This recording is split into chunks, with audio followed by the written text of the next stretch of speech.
Yan mga kabagis, muli po pugay sa ating lahat. Classical strike po, combination, ayan. Ganyan po yung pag-execute niya. Arniscali po ito mga kabagis. Ano. Mamaya po, turo po natin yung dahan-dahan na pag-execute. Yan, ganyan po yun. Ganyan po position. Dublete po kayo, una. Pangalawa po, witik, tapos thrust o yung saksak ano po. I-redonda nyo po sa kaliwa, tapos bago nyo po i-dublete ulit. Yan, ganyan. Witik po, thrust o yung saksak, tapos witik ulit.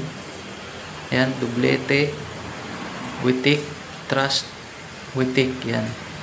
Dublete, witik, thrust, witik. Ayan. Ganun lang po. Paulit-ulit lang po yan. Side po tayo.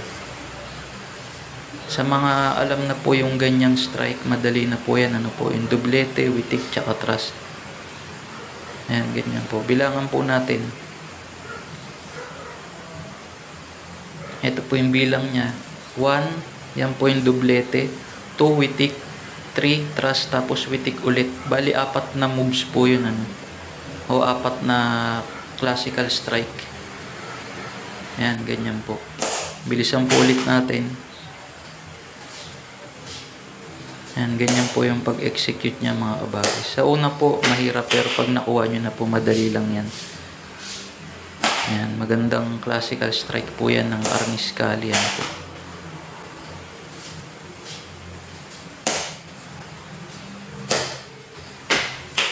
Ayan, ganyan lang po yun mga kabagis. Salamat po. Pa-subscribe na lang po, share at follow sa ating page. Ano po, pugay po.